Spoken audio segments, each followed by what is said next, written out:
এখন আমরা দেখবো ভ্যাকসিন। দেখো ভ্যাকসিন দেওয়ার আগে আমি যথেষ্ট ভয় পেয়েছিলাম, সো আমি সানগ্লাস নো অ্যাকচুয়ালি হচ্ছে যে আমার এই অনেক লাইট হোয়াইট বোর্ড চোখে লাগতেছে, সো আমি সানগ্লাস পরছি। ওকে, সো আমরা এখন একটা বেস্ট টপিক নিয়ে কথা বলবো। পরপর দুইবার মেডিকেল অ্যাডমিশন এখান থেকে প্রশ্ন আসছে। ওকে, পরপর দুইবার। একবার আসছে হচ্ছে কোভিড-19 কোন ধরনের ভ্যাকসিন, এটা বইয়ের মধ্যে নাই। কোথায় আছে এইটা? আমি পাইছিলাম হচ্ছে যখন পরীক্ষার সবাই দিয়ে আসলো, খুঁজে পাইতেছে না, কোনো বইয়ে পাইতেছে না, তো সবার আগে এটা আমি পাইলাম বাংলাদেশে। এটা দেখলাম আমি WHO বা ওয়ার্ল্ড হেলথ অর্গানাইজেশনের যে ওদের যে ওয়েব পেজটা আছে, ওয়েব পেজের উপর লেখা আছে mRNA ভ্যাকসিন। তো তোমরা নিশ্চয় জানো যে জাস্ট এই বছর যিনি নোবেল পাইলেন ফিজিওলজিতে, উনি কিন্তু mRNA ভ্যাকসিন ডেভেলপ করছে, তাই না? সো দেখো, এবার নোবেল পাইছে, গতবার ওইটা থেকে আমাদের প্রশ্ন আসছিল, তার মানে আমরা আগে থেকে আন্দাজ করতে পারছি কি নোবেল পাবে এবার। আচ্ছা যাই হোক, সো এটা মনে রাখবা, COVID-19 actually mRNA vaccine. 2 number হচ্ছে এই যে যক্ষার জন্য এখানে লেখা আছে BCG ভ্যাকসিন। ওকে, BCG, বেসিলাস ক্যালমেট গুয়েরিন, নামটা পুরোটাই BCG, এটা যক্ষার ভ্যাকসিন। এটা অ্যাকচুয়ালি জীবন মৃত জীবন্ত টিকা বা অ্যাটেনুয়েটেড লাইট ভ্যাকসিন বা শক্তিহ্রাস ভ্যাকসিন। তো এইটাও কিন্তু তার আগের বার আসছিল, অনেকে পারে নাই এটা।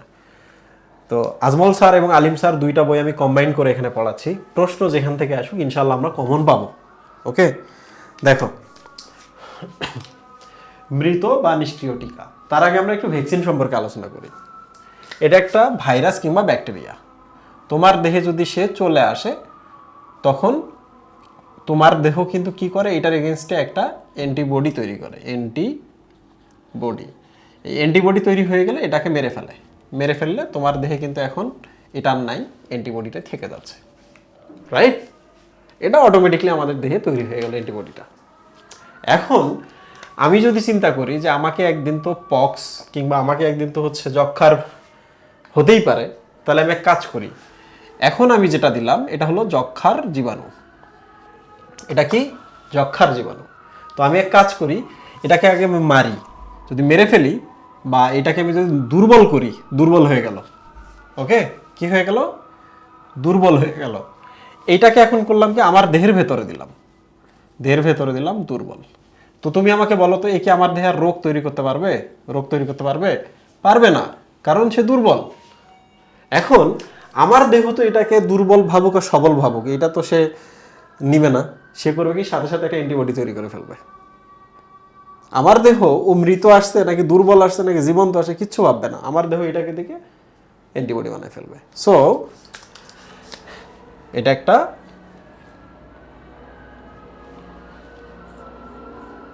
ভ্যাকসিন। What is this? আমি যদি একটা যক্ষার দুর্বল একটা জীবাণুকে আমার দেহে ঢোকাই, আমার দেহে সে কোনো রোগ সৃষ্টি করতে পারবে না, কিন্তু আমার দেহ এখানে একটা অ্যান্টিবডি তৈরি করে ফেলবে। সো যক্ষার যে জিনিসটা আমি আমার দেহে দিলাম, জীবাণুটা, that is call vaccine. What is this? This call vaccine. মাঝে মাঝে হয় কি, আমরা জীবাণুটাকে একবার মেরেই ফেলি, মেরে আমাদের দেহের মধ্যে দিয়ে দিই। তো মৃত সে কি আমাদের দেহে আর কোনো রোগ সৃষ্টি করতে পারবে না। তাহলে আমার দেহ কিন্তু এটাকে মৃত হোক আর জীবন্ত হোক, রাসায়নিক পদার্থ তো এটা, আমার দেহ সাথে সাথে কি করবে, অ্যান্টিবডি তৈরি করবে। তার মানে আমরা দেখলাম, দুর্বল করে কিংবা হচ্ছে একটু জীবন মৃত অবস্থা করে আমরা আমাদের দেহ দিতে পারি, মেরে ফেলেও আমাদের দেহে দিতে পারি, রাইট? আমাদের দেহে সে রোগ সৃষ্টি করতে পারবে না, কিন্তু অ্যান্টিবডি কিন্তু তৈরি হবে। আরও একটা কাজ করতে পারি, এই জীবাণুটার একটা পর্শন আমরা আমাদের দেহে অ্যাড করে দিই, এই যে কানটা শুধু দিয়ে দিলাম, এই যে এটা, তাহলে আমার দেহে আমি যদি ওইটাকে দিই, তো এই জিনিসটা কি আর রোগ তৈরি করতে পারবে না। কিন্তু আমার দেহ তো এইটাকে দেখে কি ভাববে, জীবাণু আসছে, আমার দেহে কিন্তু দেখো অ্যান্টিবডি তৈরি হচ্ছে। মাঝে মাঝে আমরা আরও একটা কাজ করি, আমার নিজের দেহের একটা কেমিক্যালকে জীবাণুর দেহের একটা কেমিক্যালকে অ্যাড করে আমার দেহে দিয়ে দিই, তাহলে আমার দেহ দেখো এইটা থেকে কোনো রোগ হবে না, কারণ এটা আমার নিজের, আর ওই পর্শনটা তো রোগ সৃষ্টি করতে পারবে না। তাহলে কি হবে, আমার দেহ দেখবে এইটার দিকে দেখে তেমন একটা আক্রমণ করবে না, বাট এইটার দিকে দেখে আচ্ছা জীবাণুর তো একটা অংশ আসছে, আমার দেহ অ্যান্টিবডি তৈরি করবে। তো আমার দেহ নানাভাবে অ্যান্টিবডি তৈরি করে। সরাসরি আমি জীবাণু দিতে পারি, জীবাণুটাকে মেরে ফেলেও দিতে পারি, জীবাণুটাকে দুর্বল করেও দিতে পারি, জীবাণুর একটা ছোট পর্শন আমার দেহে অ্যাড করে দিতে পারি, জীবাণুর একটা ছোট খণ্ড আমার দেহের একটা খণ্ড অ্যাড করে আমার দেহে দিতে পারি। একটাও রোগ সৃষ্টি করতে পারবে না, কিন্তু আমার দেহ এগুলোকে দেখলে সবসময় একটা অ্যান্টিবডি তৈরি করবে। সো ভ্যাকসিন কিন্তু এভাবেই কাজ করে। ওকে, ওই যে মৃতটা বলো, জীবন্তটা বলো, দুর্বলটা বলো, কিংবা ছোট পর্শন দিছো, এগুলো সব ভ্যাকসিন হিসাবে বাজারে পাওয়া যাবে। ঠিক আছে?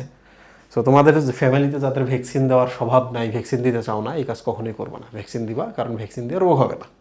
মাঝে মাঝে হয়, ওটা ডিফারেন্ট ইস্যু, ওটা ডিফারেন্ট সময় বলা যেতে পারে। আচ্ছা, তো ভ্যাকসিন 1, 2, 3, 4, 5, 6, প্রায় 6 ধরনের, কোনো বইয়ে 5 ধরনের দেওয়া আছে, কিন্তু ধরন পরীক্ষায় আসে না, বরং সরাসরি আসে কোন রোগের ক্ষেত্রে আমরা কোন ভ্যাকসিন ব্যবহার করি।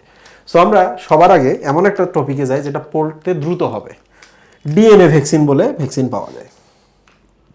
ওকে, জীবাণুর ডিএনএকে আমাদের দেহের মধ্যে দিয়ে দিলাম। কি করি আমরা? জীবাণুর যে ডিএনএটাকে প্লাজমিডের সাথে অ্যাড করি, অ্যাড করার পর আমাদের দেহে যখন দিই, আমাদের দেহ তখন হিউমোরাল ইমিউনিটি বা প্লাজমা মেডিয়েটেড বা রস নির্ভর ইমিউনিটি তৈরি করে। সো এইটা তোমাদের না পড়লেও চলবে, এটা খুব কঠিন কিছু না। জাস্ট একবার পড়বা, প্লাজমিড শব্দটা দেখবা আর হিউমোরাল শব্দটা দেখবা, না বুঝলে কোনো প্রবলেম নেই। তাহলে এক কাজ করে একটা কঠিন টপিকে যাই, এইটাতে আসি এবার। বিষভিত্তিক ভ্যাকসিন কি হয় দেখো, এটা একটা জীবাণু। এই জীবাণুটা করে কি, এই জীবাণু থেকে কিছু বিষ তৈরি হয়, এই যে বিষাক্ত পদার্থ। তাহলে এবার জীবাণুটাকে আমি সরাইলাম, এই বিষটাকে আমি আমার দেহে দিলাম। বিষ আমার দেহ কি করবে? এই বিষটাকে দেখে অ্যান্টিবডি তৈরি করবে। তো বিষ মানে কি বলতো? টক্সিন। তাহলে আমার দেহে যদি আমি টক্সিন দেই, তাহলে আমার দেহ ওটার বিরুদ্ধে একটা অ্যান্টিবডি তৈরি করবে। তাহলে এই ভ্যাকসিনটার নাম কি বলতো? বিষ ভিত্তিক ভ্যাকসিন বা টক্সয়েড ভ্যাকসিন। এটার উদাহরণ কি? খুব সিম্পল, নামের মধ্যে দেওয়া আছে। টিতে হচ্ছে টিটেনাস, টিটেনাস। ওকে, আর ডিতে হচ্ছে ডিপথেরিয়া। টিতে হচ্ছে টিটেনাস, এবং আমি একটু চেক করে দেখি, ইয়েস ঠিক আছে, ডিতে হচ্ছে ডিপথেরিয়া।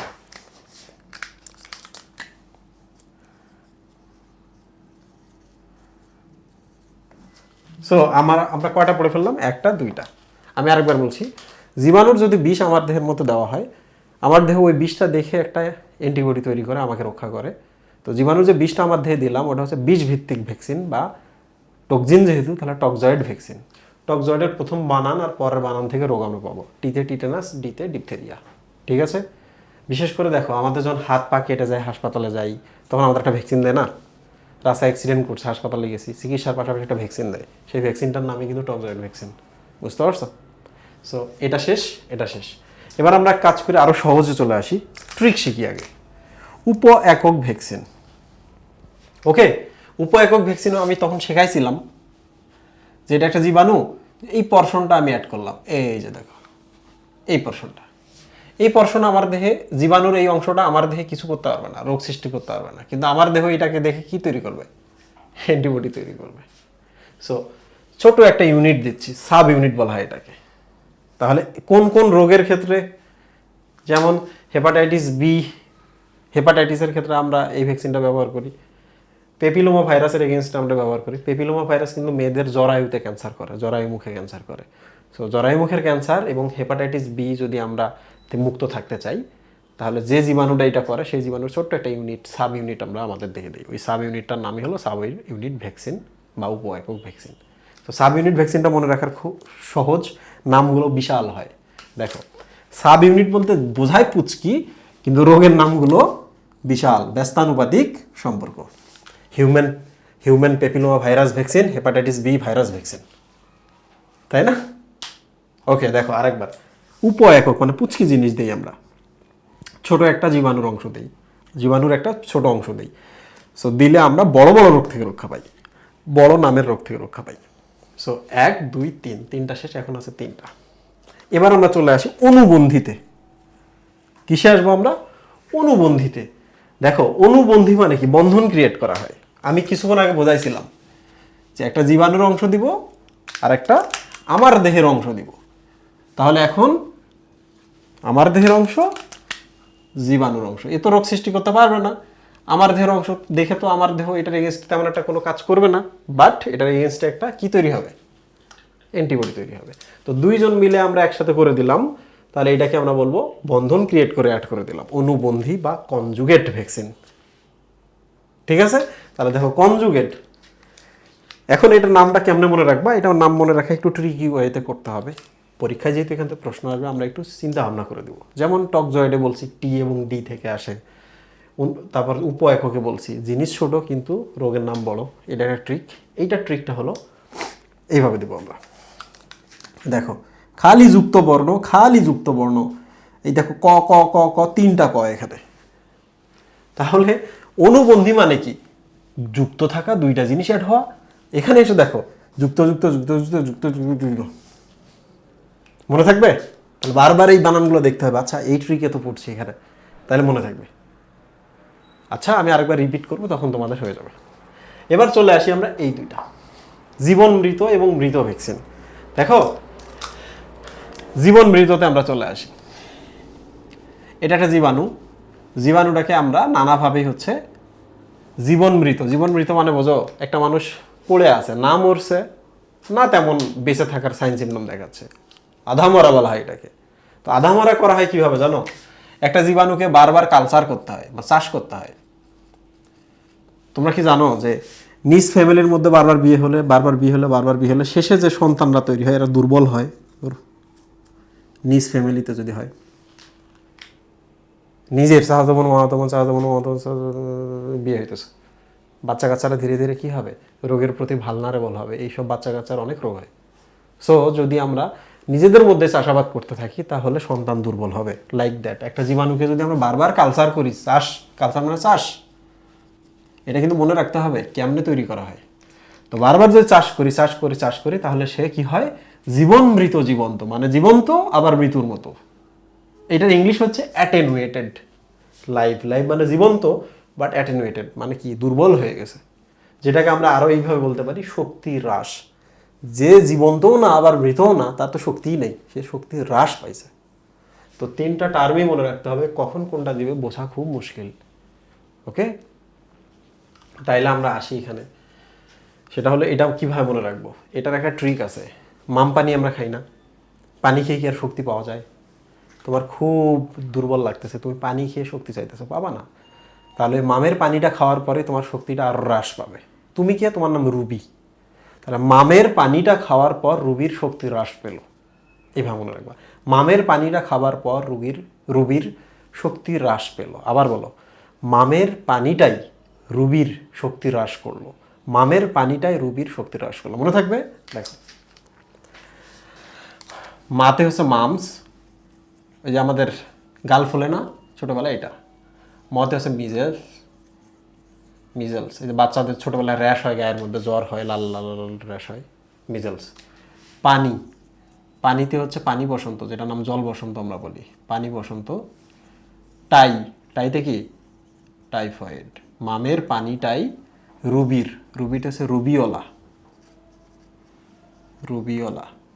মামের পানিটাই রুবির শক্তি হ্রাস করলো, মানে এটা শক্তি হ্রাস ভ্যাকসিন। এগুলা এইসব রোগের ভ্যাকসিনগুলো হচ্ছে শক্তি হ্রাস ভ্যাকসিন। আরেকবার বলি, শক্তি হ্রাস কেমনে করবা? কাউকে যদি তুমি শক্তিটা হ্রাস করে ফেলো তাহলে সে হয় অ্যাটেনুয়েটেড লাইফ ভ্যাকসিন, মানে জীবন্ত আবার জীবন মৃত। তো কখন একটা জিনিসের শক্তি হ্রাস হয় বা জীবন্ত জীবন মৃত হয়? যখন তাকে ভাতের বদলে পানি দেওয়া হয়। কোন পানি? মামের পানি। কে খাচ্ছে? রুবি খাচ্ছে। মামের পানিটাই রুবির শক্তি হ্রাস করলো, মামের পানিটাই রুবির শক্তি হ্রাস করলো। তাহলে শক্তি হ্রাস ভ্যাকসিন কোন কোন রোগের এগেনস্টে তৈরি করা হয়? মামস, মিজেলস, পানি বসন্ত, টাইফয়েড, রুবিওলা, শক্তি হ্রাস ভ্যাকসিন। ক্লিয়ার? তাহলে বাকি রইল একটা। তো এবার আমরা দেখি, এই যে দেখো জীবাণুটাকে যদি আমরা কেমিক্যাল দিয়ে রিয়াকশন করাই, কিংবা জীবাণুটাকে যদি আমরা রেডিয়েশন দিই, বিকিরণ করি, কিংবা জীবাণুটাকে যদি আমরা অ্যান্টিবায়োটিক দিই, তাহলে জীবাণুটা কী হবে? মারা যাবে না? জীবাণুর উপর রাসায়নিক পদার্থ ঢাললা, জীবাণুকে তুমি অ্যান্টিবায়োটিক দিয়ে মেরে ফেললা, কিংবা জীবাণুটাকে তুমি রেডিয়েশন দিয়ে মেরে ফেললা, তাহলে কি হবে? মারা যাবে জীবাণুটা। তো এই মৃত জীবাণুটা থেকে তুমি যদি কখনো একটা ভ্যাকসিন করো, এটাকে বলবো আমরা মৃত ভ্যাকসিন বা কিল ভ্যাকসিন। আর একটা হচ্ছে মেরে ফেলা, মানে কি, নিষ্ক্রিয় ভ্যাকসিন বা ইনঅ্যাক্টিভেটেড ভ্যাকসিন। ওকে, শব্দ না চিনে ট্রিক পড়ে কোনো লাভ নাই। পরীক্ষায় দেখবা লাইভ অ্যাটেনিউয়েটেড দিয়ে রাখছে, কিংবা জীবন মৃত রাখছে, কিংবা শক্তিরাজ ভ্যাকসিন বলছে। তো তুমি এটাই বোঝো নাই, তাহলে তুমি কেমনে এটা মিলাবা?